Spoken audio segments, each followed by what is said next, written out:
What's up, everybody? True Boxing here. Thank you for coming back to Get Hit with the Truth. So today we are doing the Mbilli versus Derevyanchenko breakdown and prediction video. As Christian Mbilli, undefeated super middleweight contender on the rise, is taking the biggest step in his career on August 17th in the main event of an ESPN card when he battles former three-time world title challenger Sergey Derevyanchenko. Now, before we get into that, if you could smash the like button, leave a comment, or subscribe to the channel, I really do appreciate any and all support that I can get as I continue to build my channel here. So this fight is a pretty good super middleweight scrap right here. Really gonna establish a new, in my opinion, a new member of the top 5. Now, if you haven't seen my breakdown videos before, we discuss the fight, what it means, and then I get into each fighter individually. I start with, in a fight like this, I start with the A side, which is Mbilli, and then move to the B side, which is Derevyanchenko. We see what they've done rolling into the fight. Then we go and ask the same questions. And then at the end of the video, I do I have one last question and then my official prediction on the fight. So here we go. First off, this is a 10-round bout right here. This is a 10-round bout, and it's going to be Mbilli's biggest step, you know, and Derevyanchenko, it's just another day in the sun, trying to potentially get back into the serious mix of a title, the title picture. Mbilli is 9 years younger, and that's got to be mentioned. That is a big age difference right there. He's 29 in his physical prime against Derevyanchenko, who's 38. You got Mbilli giving up a half-inch on height, so not much there, but he has a 4.5-inch reach advantage, which is very significant. You know, as I said earlier, it's a very significant fight in terms of the winner will be a top 5 guy. I mean, they have to be, you know. Derevyanchenko has just been the consummate grinder and guy you gotta go through. He is the you can call him a gatekeeper at this point, but he is that very good gatekeeper, you know, that nobody seems to be able to beat convincingly, and also nobody wants to give a rematch to. Of his 5 defeats, the only guy that's really significantly beat him is the guy that wasn't overlooking him going in, and that was Jermall Charlo, because he had seen that Danny Jacobs and Triple G overlooked Derevyanchenko, and that they both struggled with him. You know, and then since Charlo, he's lost to Carlos Adames by a very close decision, and Jaime Munguia last year. So Derevyanchenko just seems to never go away and never be blown out into a fight. But heading into this one, is Mbilli gonna overlook him? You know, the fact that it's a 10-round fight works in Mbilli's favor. That's a good thing. But Derevyanchenko, like I said, he's ready to upset the apple cart. This guy is fearless, and he almost hopes you overlook him because he is coming for blood. And I really like this matchup. It's significant for the super middleweight division because, you know, Canelo eventually is going to be giving up belts, or Christian Mbilli might be the next guy that he fights. You never know. Christian Mbilli's been rolling over his opponent. He's got a great knockout ratio. He's undefeated. Canelo might give him that smoke, and we're going to see what happens, you know, in this fight August 17th on ESPN. So let's get into each fighter. We start with the undefeated Christian Mbilli. He comes in the sizable favorite in this fight, 27-0, 23 knockouts. As I mentioned, he has a 9-year age advantage, a 4.5-inch reach advantage, giving up a half-inch in height, so that's really not a big deal. Has been in a couple 10-rounders the last couple years. He fought Von Alexander to a unanimous decision in 10. In March of last year, 2023, he defeated Carlos Congora, who's a tough fighter, by a 10-round decision. So he's been the distance. He's been 10 rounds a couple times. You know, rolling into it, his last 3 fights, remember we go back and look at the last 3, they date back to September of last year, 2023, where he stopped veteran Damon Nicholson. Then he returned, I think that was a 4th round stoppage. Then he returned in January of this year, took on Rohan Murdoch and stopped him in 6 rounds, and then returned in May against Mark Heffron and stopped him in the very first round of that fight. Didn't last long at all, and stayed undefeated. So rolling into this one, Mbilli is hungry. He wants that smoke. He wants the big fights. He wants to get in there and be at the top of the division, and this is his moment to make that happen. So I think he's very ready. He wants this kind of fight, and he's ready to take the next step in his career. So a big time opportunity and a big hunger here. Now, what kind of fight does Mbilli need to have in order to win? I think early on, because Derevyanchenko is not a big power puncher, I think Mbilli needs to get in and see if he can bully Derevyanchenko. I'd say take the first 2 or 3 rounds trying to mix it up with Derevyanchenko and see how the fight plays out. If he can do it and he can wear him down, then stay with the plan, wear him down, try to stop him in the late rounds. Just make sure, you know, Mbilli's stamina, he needs to make sure his stamina is there to go 10 hard rounds, because Derevyanchenko's used to it. But if he can take him deep and make sure he secures a win, I think pressing him, mixing it up is a good idea. But if Derevyanchenko is making a close fight of it after 3 rounds, he needs to use the reach advantage and jab and box punch. Be a boxer puncher in there.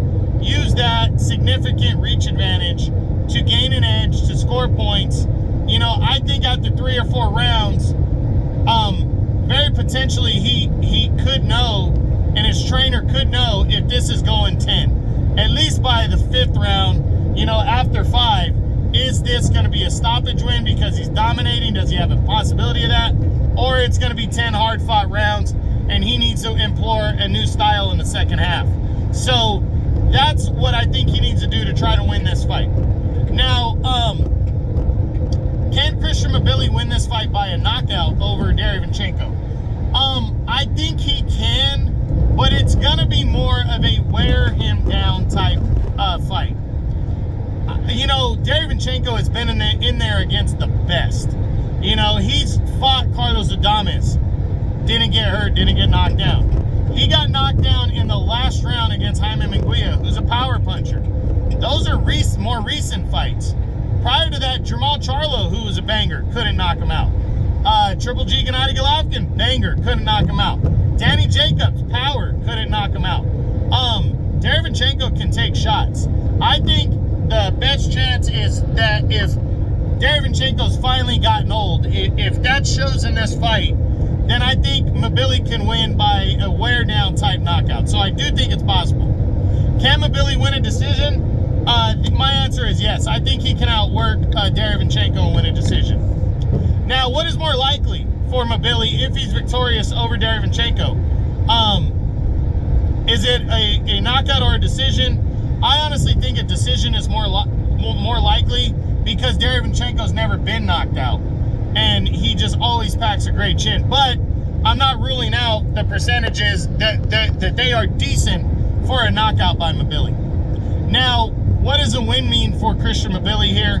It means everything. It will absolutely be the biggest win of his career, and it's him taking the next step. Derevyanchenko last year put himself in a position to be right near the top 5. He's right in that mix right there because of that strong performance against Munguia, and he's earned that spot, you know, with that performance, because, you know, you can argue that he should have won that fight against Munguia.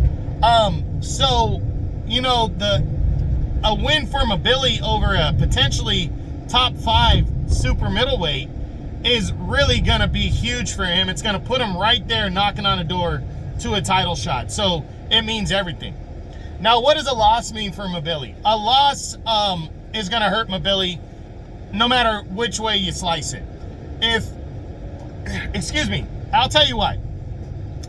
Because I think people already pretty much know what you're going to get with Sergey Derevyanchenko. He's a tough, really tough fighter. I don't think people believe that he'll beat anybody on the elite level, but he's tough enough to compete against very good fighters.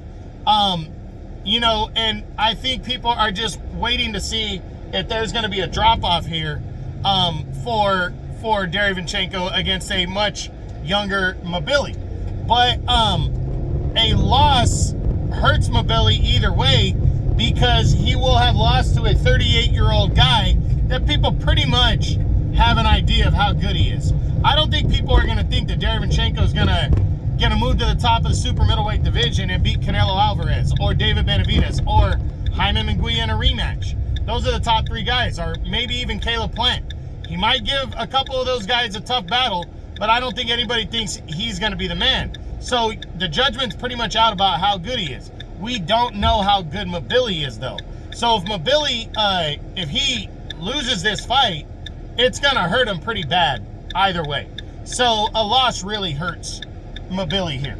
Now, we switch over to the B side, the former three-time world title challenger, the 38-year-old Sergey Derevyanchenko, and we break him down. First, we're going to look at the last three fights for Derevyanchenko.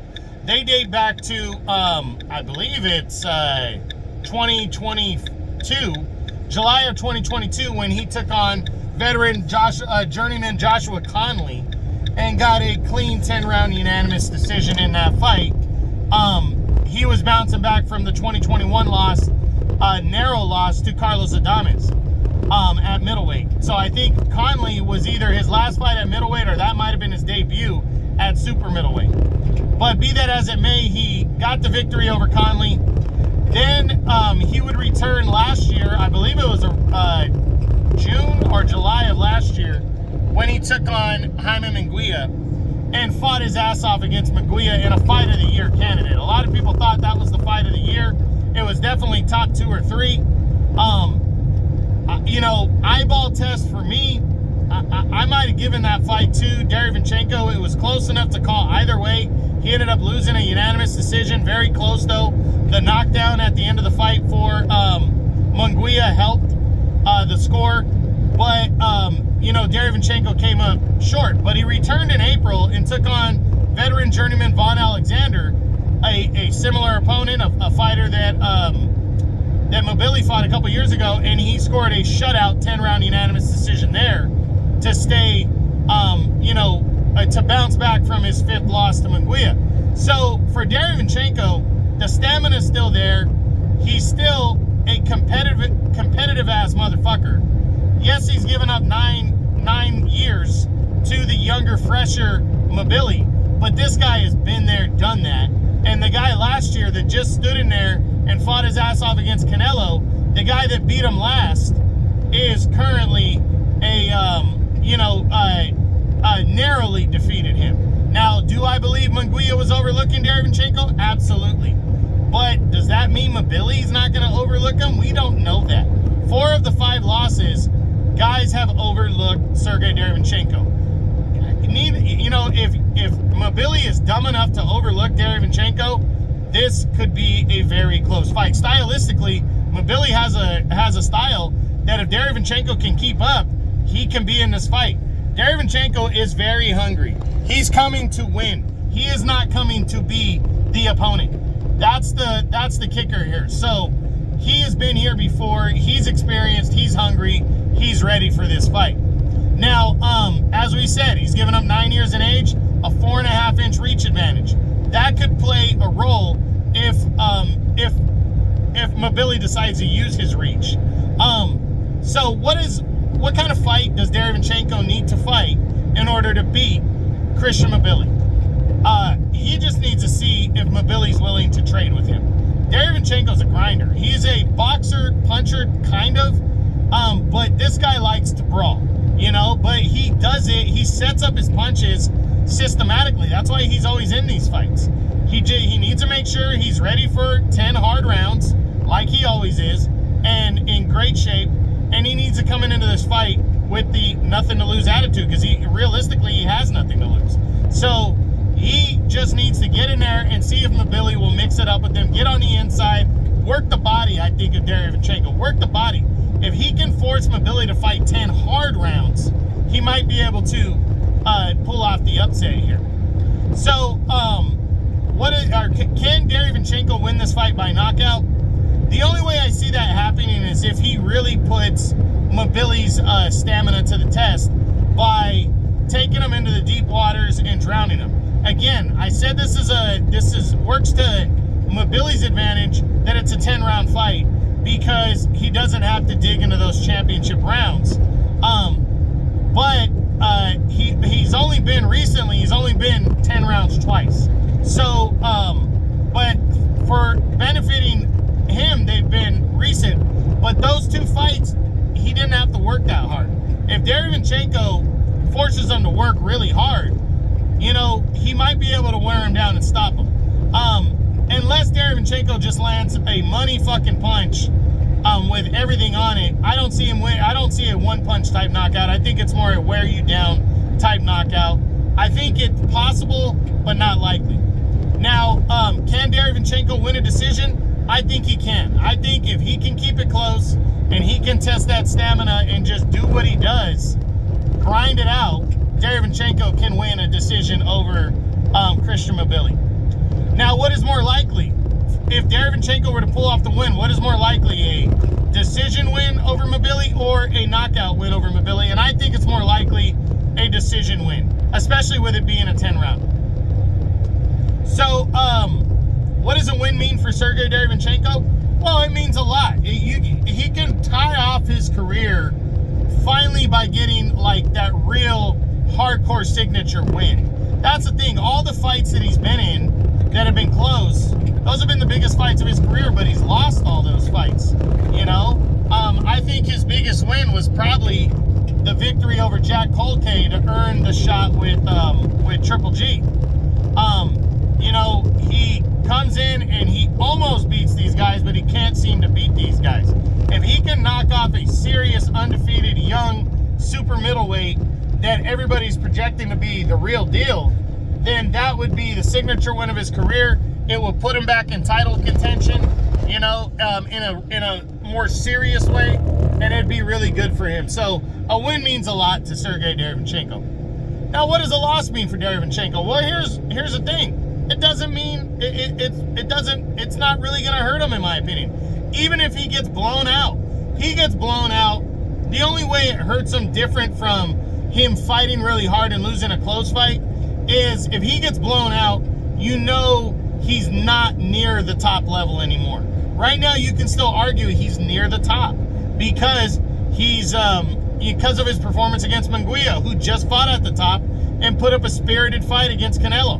Well, you know he's near the top still, but if he goes out here against Mbilli and gets blown out, well, you're going to have to really factor in that he's not at the top anymore. That he's at very best going to be a stepping stone type gatekeeper. And so you go from a very tough gatekeeper to a stepping stone gatekeeper, somebody that you should kick the shit out of going forward. You know, so that's when the retirement talks start and all that good stuff. So I think a loss, depending on how he loses, it's just going to separate there. But not many are expecting him to win this fight. So is a loss really going to hurt him all that much? I don't think so. I don't think a loss is going to hurt him, even if he gets his ass whipped. So, yeah, he just needs to go into this fight with that nothing to lose attitude. Now, the last question, now that we're done with both sides, is it better for boxing if Christian Mbilli wins this fight, or is it better for boxing if Sergey Derevyanchenko wins this fight? And that answer is easy. It's better for boxing if Mbilli wins. Derevyanchenko's a nice story, but again, I don't think anybody really believes that he'll, even if he gets another crack at a title against Benavidez or Canelo, who are sitting at the top, I don't believe anybody's going to think that he's a serious contender. Maybe it gets him a rematch with Jaime Munguia on that level, you know, to keep him going, keep the bigger fights happening for him. But it's not going to do much in terms of, you know, having another piece of where more fans are intrigued. Now, if Mbilli wins and passes the test, and has that torch passed to him, he's undefeated, he's an exciting fighter, it leaves that mystique. How good is this kid? It leaves people wanting more, and that's what boxing needs more of. So it's better for boxing if Christian Mbilli wins this fight. But again, not a bad story if Derevyanchenko pulls it out. And finally, for my breakdown and prediction, what is my prediction on this big-time super middleweight showdown right here, over 10 rounds? And I'm going with Christian Mbilli by a convincing unanimous decision over 10. If it was 12, maybe I'd pick him by a stoppage. But I do not like picking against Sergey Derevyanchenko, thinking that the guy is just washed up and done. Now, do I believe Mbilli has the potential to be better than Munguia? Sure, it's close, but sure. I definitely think that he's better than Carlos Adames. I just think at some point Derevyanchenko has to get old. And fighting this guy who shouldn't be overlooking him, and I don't think Mbilli will, I think Mbilli is going to just wear down Derevyanchenko, but I think Derevyanchenko has too much heart. He's too tough to get knocked out. He's got too good of a chin to get knocked out against Christian Mbilli. So I have Christian Mbilli winning a 10-round unanimous decision. I do think a knockout could happen, and I do think Sergey Derevyanchenko is a live underdog, but I got Christian Mbilli 10-round unanimous decision on August 17th, and will remain undefeated and put himself closer to a world title fight. So that's it. That's what I got. That's my breakdown and prediction on the Christian Mbilli versus Sergey Derevyanchenko fight that's taking place August 17th on ESPN. I hope you enjoyed the video. If you did, smash the like button, leave a comment, or subscribe to the channel. I appreciate any and all support. This is True Boxing, and you've been hit with the truth.